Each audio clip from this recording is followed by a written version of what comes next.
Japan has blessed the world with so many unique and amazing cultural nuggets that have captured the hearts of people all over the world. The elegant humbleness that builds the foundation of Shintoism, the childlike wonder and imagination of Japanese video games, and of course, sushi, which I say deserves a standing ovation in and of itself. But one cultural phenomenon from Japan that has shaped not only my life, but the lives of many others is this little thing called anime. Now, as much as I like to discuss the intricacies of the Japanese animation art form for the next 15 minutes or so, that's not exactly what I'm here to do today. Now, the beginning of this story, at least for me, doesn't start here in Japan, but on the complete opposite side of the world. I spent the first 20 years of my life growing up in a little town in North Sydney called Allambie Heights. This beautiful coastal town in Australia, 7,500 kilometers away. Look how cute I am. While my Australian father taught me the ins and outs of the English language and the true blue Aussie culture, my Japanese mother would teach me hiragana, katakana, and kanji, while introducing me to all the quips that your average Japanese kid would be exposed to. One of those things, of course, being Japanese cartoons. Doraemon, Sazae-san, Chibi-Maruko-chan, Ojaru-maru, Pokemon, Digimon, every Ghibli film under the sun. That was the catalyst that truly set off my obsession towards Japanese culture. An obsession that eventually blossomed into this 12.5-year-long career of talking about anime in painstaking detail on the internet. I was so obsessed with it that I even included it in my YouTube username, The Anime Man. Very unique name, I know. But I would spend days and nights watching every show that would release every season and try to stay up to date with all the latest manga, light novels, and video games that made up the subculture. All because I was passionate about this unique and fascinating part of my heritage. Thanks to my parents, I had an amazing childhood that resulted in me making many lifelong Japanese friends, or at least had some Japanese blood running through them. And that really helped me to stay grounded in the Japanese way of life.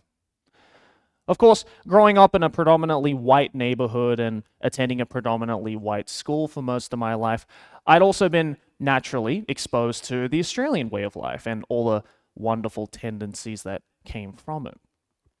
But at the same time, as I was making all these unique memories, I would find myself struggling to come to terms with who I really was.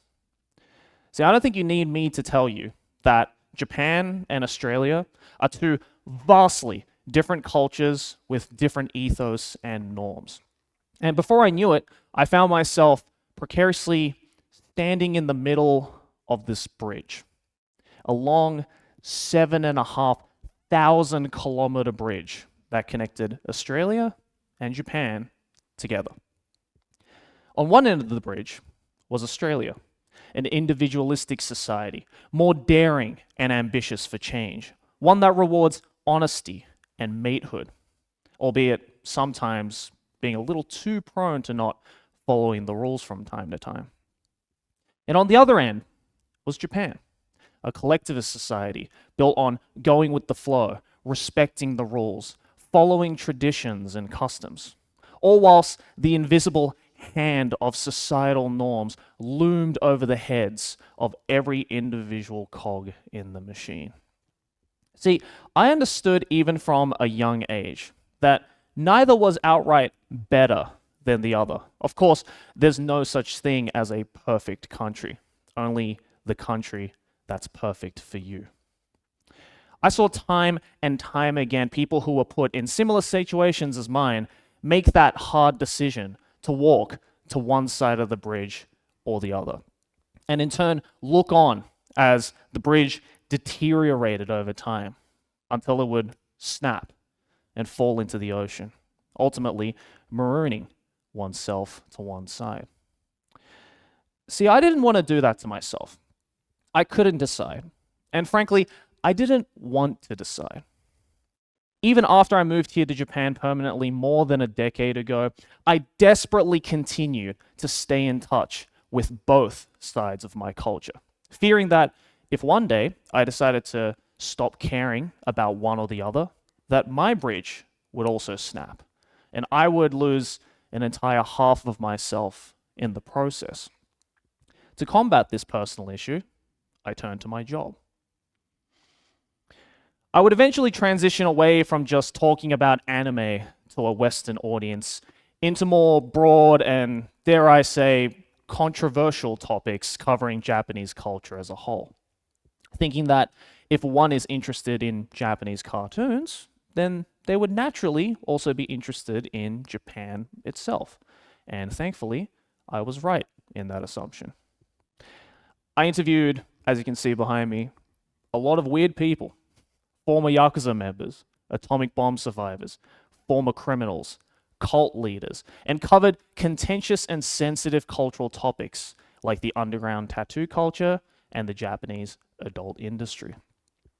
I did this because I understood that this was a part of Japanese culture that was very much run by assumptions, false information, and stereotypes. But more importantly, I did this because I had a deep fascination with this darker, hidden side of Japanese culture that, admittedly, is a little more rare to come up in casual conversation with your average local person. But most importantly, above all, I decided to do all of this for myself. It gave me a unique opportunity to explore a part of what is undeniably a part of my culture, even if I may not 100% agree with everything that I bore witness to. But I also learned very quickly that this particular ideology is not something that's looked highly upon within Japanese culture. See, I'm sure we all know at least one person who, although they were born and raised in Japan as a Japanese person, doesn't necessarily hold an interest or curiosity towards their own cultural history, and especially towards other cultures across the world. Oh, I'm going to stay in Japan forever, so why should I bother learning about what's across the ocean? I mean, I'm never going to interact with foreigners or go overseas for a holiday, so why even waste time? Well, I hate to tell you this, but in this day and age, it's practically impossible to not interact with foreign culture. The moment you ate your first slice of bread, the moment you drank your first cup of coffee. Heck, the fact that you are all here listening to this very speech right now in English means that you've inadvertently been exposed to a foreign culture. See, we're living in a day and age now where culture is no longer homogenous. There is more than one ingredient inside the pot at all times. So I ask the question, what's stopping you from wanting to learn more about other cultures and in turn getting a better understanding about your own culture? There's a Japanese proverb that I think is truly synonymous with the Japanese way of thinking, and it goes like this. Shiranu ga hotoke, directly translating to not knowing is Buddha, which is basically just a cooler version of the phrase ignorance is bliss. Just like how Buddha represents calmness and serenity, sometimes not knowing something unpleasant or troublesome makes you more at peace. See, as much as I believe the positive messaging behind that proverb, I do also think that it's unrealistic. Because not everyone can be like Buddha. Most of us are just regular humans struggling through this tumultuous existence. There's only so much bliss we can gain from being ignorant to the world around us. And if anything, it can be a rather dangerous mindset to have that could result in you getting left behind. See, it's a pivotal part of the shared human experience to be curious about things, why things are the way they are, where they're heading, and most importantly for today, who we really are. And that last one there, who we really are, is a realization I had from a young age. See, I'd be lying to you all if I said that I figured it all out now, because really, I haven't. But that's why I continue to stay curious about the Japanese way of being and the Australian way of being, and learn each and every aspect that undeniably makes up my culture. See, it's so important to learn from culture, but at the same time, you can't let culture alone define who you are. Like the human experience, everything that makes up the identity of you is multifaceted. Your culture and how you choose to interact with it is entirely your choice. See, everything is too overly complicated and confusing for one to come to a single conclusion about who they want to be or who they identify as. But in my case, if there's one thing I did learn through all of my videos talking about anime, all those interviews with former Yakuza members and adult film stars, and looking down through the floorboards of the rickety bridge of my life, is that unlocking the truest parts of your culture unlocks the truest parts of yourself. If there are certain things you love about your culture, just as strongly as there are things that you despise about your culture, then that is completely valid. If it works for you, good on you. But if it doesn't work for you, then you shouldn't just stay ignorant about it. Don't pretend like it doesn't exist. Don't just throw it away and go, oh, I don't like this, therefore I don't like my culture. See, it's not all black and white like that. Be critical, yes, but also be curious. Think to yourself, why doesn't it work for me? Try to understand the entire topic before coming to any conclusion. When I lived in Australia, I didn't feel fully Australian, and in turn, felt left out.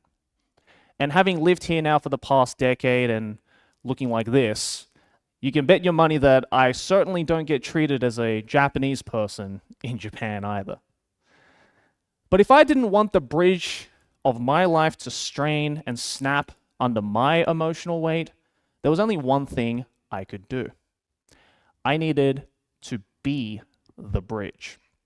I had to be the person that connected these two cultures together in a sturdy way that can be inclusive towards everybody. That's why I continue to make YouTube videos on anime and Japanese culture to a Western audience.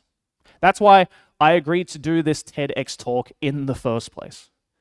Because unlocking the truest parts of your culture will unlock the truest parts of yourself. Be proud of your heritage. Be curious about your culture, because it undeniably makes you who you are.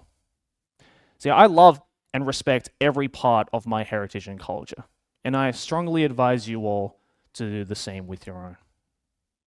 And at the same time, don't be scared to look beyond your own culture. It's a scary world out there, I know, but it's also an infinitely fascinating world as well. And if I were to flip the proverb I mentioned earlier, "Shiranu ga hotoke," not knowing is Buddha, then I would instead say this: "Shiru ga ningen," knowing is human. Thank you.